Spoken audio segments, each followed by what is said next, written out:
Welcome back to Diablo Season 9 patch notes. And I don't know how to else say it, but it's getting interesting. Let's begin with the somewhat good news. The monster health increase per pit tier after Torment 1 has been slightly reduced to ensure a wider range of builds succeed in their journey to Torment 4. This change should make reaching pit 100 somewhat easier again and allow you to do it with more builds. We also do need this change because on top, remove the inherent additive damage portion of Overpower that was based on your life and fortify amount. What this means is, Overpower damage was already nerfed on the PTR by 80%. It was still doing tons of damage. Bloodwave, for example, hundreds of millions. Instead of trillions, you could do billions on, still. It was nice. But now you're not getting any bonus anymore for having 20,000 life, 30,000 life, and 30,000 fortify. That whole additive damage bonus that equated to thousands of bonus additive damage is out of the window. Now Overpower is still a 50x multiplier, so critical strike, x overpower, x vulnerable, multiplying up with each other. Overpower builds are not dead, but significantly nerfed, and therefore they also needed to anyways nerf the pit. But with actually some of the nerfs and buffs coming, that is definitely needed. Good thing though, our predicted Season 9 builds, especially the Necro, should be better than ever, because they don't rely on Overpower in any shape or form. Even more good news, Nightmare Dungeon, Resplendent Chest, and Dungeon Event Chest rewards have been retuned to reward more gear, Opticite, and gold in Torment difficulty. This has been a little bit sad, because at some point, you don't do the 30-second event anymore that pops out of a shrine. You don't even care about looting a Resplendent. It's just too few of a reward coming out of that. It was like, maybe one legendary item, maybe 20 Opticite. But unless there is more coming out, it's time-wise not worth it. Thank you very much. They also reworked tons of the powers, but before we get to that, let's actually look all the way up to the class balances, nerfs, and changes. They're quite significant. First, a buff to Spiritborn. We have Exalted Hunter. That is the ultimate where the tiger comes out and whirls around. On the PDR, it said killing an enemy while the hunter is present reduces the cooldown by 5 seconds. Hitting a boss reduces the cooldown by 1 second. Not so good. I didn't like that change. Now it is killing an enemy while hunter is present has a 40% chance to instantly reset its cooldown. That's how it actually used to be before. If you do this in a mass of monsters and it goes, it pretty much always resets. And then this chance is halved after each consecutive reset, which is a nice middle ground to still allow you to spam it. It just reduces it, then you won't get a consecutive reset and actually have the full cooldown and can go for it again. They did take 50% damage though out of Harmonious Hunter and the maximum ferocity gain. Also, Harmonious Devourer is actually losing some of the poison blobs it was spitting out, and the Harmonious Seeker is not knocking down enemies anymore. The saddest part probably is that they nerfed Balazin's Max Ladle. Those are the new pans. Instead of doing 300% Thorns damage, it's now 150%. That being said, maybe the 300% was a bit overtuned with the amount of Thorns that you could get. We'll have to see how well it still plays out. Now for the base game in the Barbarian, and it's not looking good for the Barbarian. The Heavy Hitter passive is being reduced from 15 to 10%. And Heavy Hitter was the one that gave your ultimate skills, Earthquakes and Dust Devils 10% or 15% more damage. And you used to just slam as many points as possible in there to scale your damage to the moon. That's not the whole nerf, because Vehement Augment Weapon Tempering Recipe replaced Heavy Hitter with Wallop.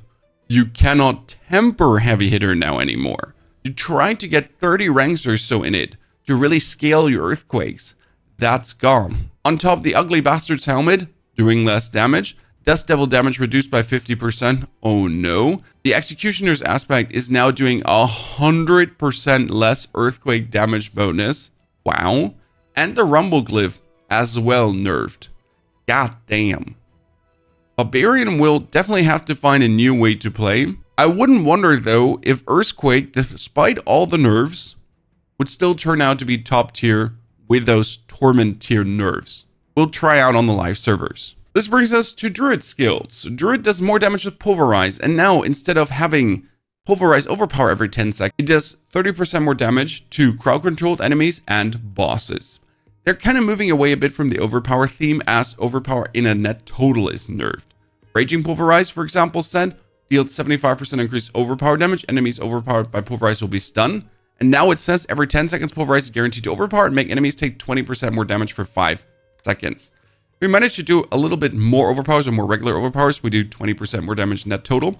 With a 30% more damage net total, it's kind of fine. Then we get Grizzly Rage, and they remove the companion skills can be cast during Grizzly Rage as a rank 5 bonus, and they're just now always usable while in Grizzly Rage. Good change. Provocation. When you remain in werebear form, every 12 seconds, your next non-defensive skill will overpower. Now it's just as simple, every 10 seconds in werebear form, your next non-defensive skill will overpower and have 15% increased damage. I like that. Toxic Claws gives you 15% poison damage.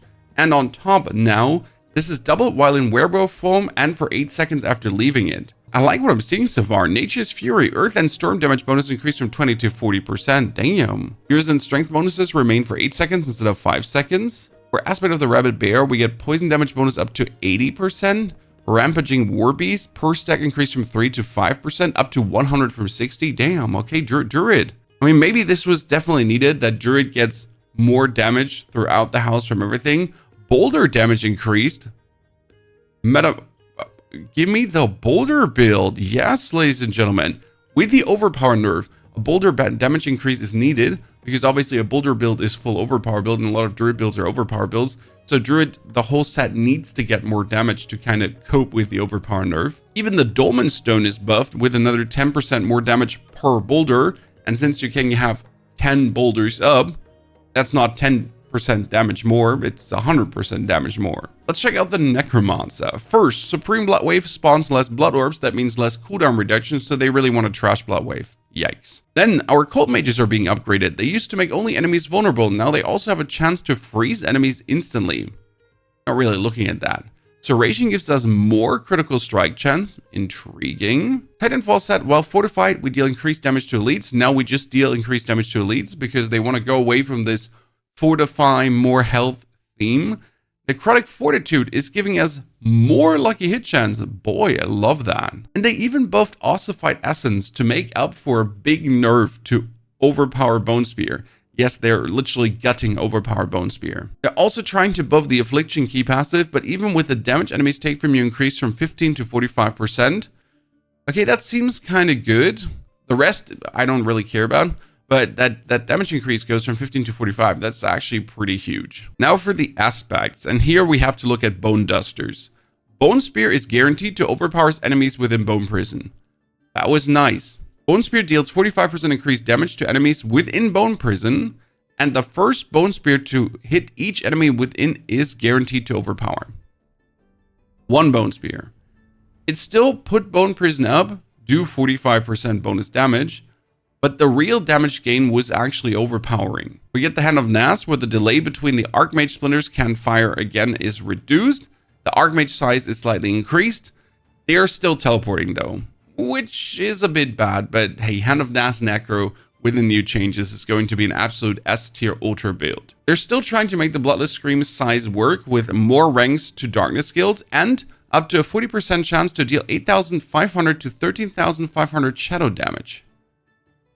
That's a lot of actual shadow damage. Most of these skills have 2 to 4,000, 1,000 to 2,000, doing alone 10,000 damage. Maybe we could scale that into something interesting. Best change though is that Flesh Eater only needs to consume 3 corpses to give you a 40% bonus damage. Thank you very much. Then we get the Hulking Monstrosity. Your Golem has 40% increased life and 100% damage. Now also says your Golem has 40% increased life, deals 100% increased damage. Skeleton Mage and Warrior Sacrifice bonuses grant an additional 35% Golem damage. Huh. I will 100% experiment with a full Golem build. Just for the shits and giggles to see what we can do with that. They buffed Bonegraft significantly as well to make up for the Overpower nerf up here. Bonegraft now, number of total stacks reduced from 8 to 4. But it also does 5% damage. So formerly we got an 8% damage bonus, now we get a 20% damage bonus from that legendary node. Advanced Flurry is being changed. Successive cast of Flurry increases damage by 10% and store 10 energy up to 3 times. In combination with the new unique, this upgrade made it harder to achieve the powered up state. This change should compensate for that while granting a similar bonus. Shadow Clone, damage reduced from 60 to 40%. Good night, Shadow Clone. Then they're trying to shut down Deathtrap further. No longer reduce cooldown from killed or overpower baseline. That kinda sucks. Rank 5 was, Deathtrap has an additional pull-in effect, and now says killing or overpowering enemy with Deathtrap has a 20% chance to reset this cooldown. No. That's actually a terrible change. Real terrible change. Skill ranks beyond 5 increase the chance for Deathtrap to reset by 1% per rank. Bad change. And damage reduces even further. They really don't want us to spam Deathtrap. I'm pretty sure we'll still find ways to spam Deathtrap, but they're heavily trying to disincentivize that. To the rogue key passives, close quarter combat is getting more damage, precision is getting more damage, alchemical at mixtures that I have never even remotely touched now says dealing 2 different types of non-physical damage increase the potency of your imbuement skills by 100% and non-physical damage by 50% for 8 seconds. Seems like a buff. Our unique items are going even further down. Ice in the Dark for the Deathtrap. Damage bonus from 100 to 200% down to 60%. Now always grants the bonus rather than only on the additional cast.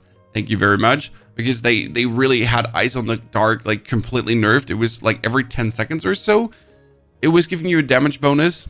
It's only 60%, but at least works now.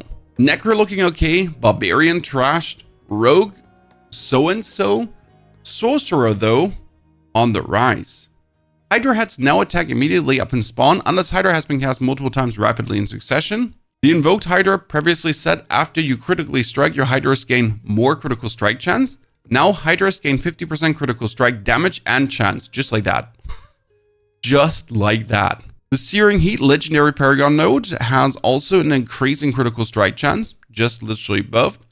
Icefall buffed as well by another 10% bonus damage.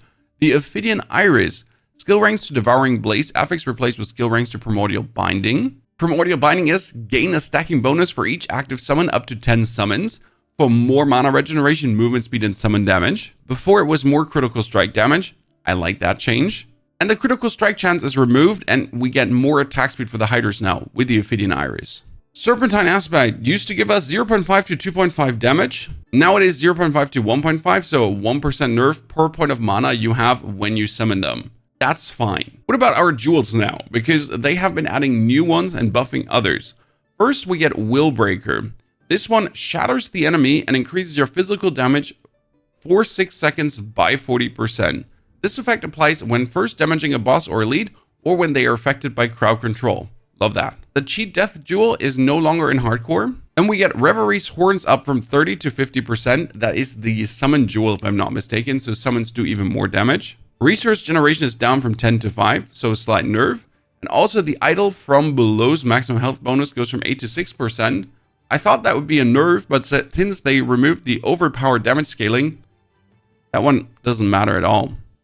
All in all, interesting changes. We really have to see how the Overpower one will turn out in the long run.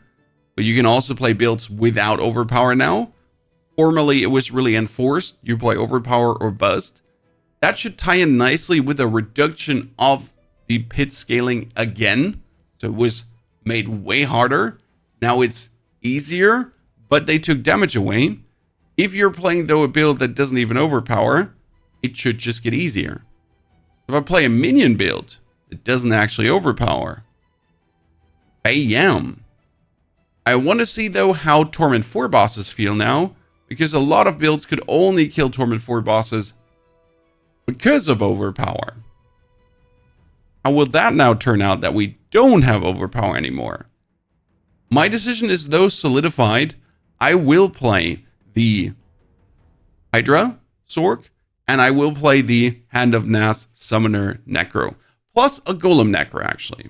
So I'll definitely have to try and see if we can make full Golem work, just for the shits and giggles. What do you think? Is this good, bad, ugly? Does this look quite interesting to you? Do you like the nerfs, the buffs, the everything? It's certainly going to force us to play different. Druid should have more builds viable than ever. Barbarian maybe finally away from Dust Devil Earthquakes whatsoever. I mean, I was hoping for more buffs, we got more nerfs, but it seems kind of fine. But tell me, what do you think? And also check out the possible broken builds in Season 9. Enjoy, have a fantastic good day.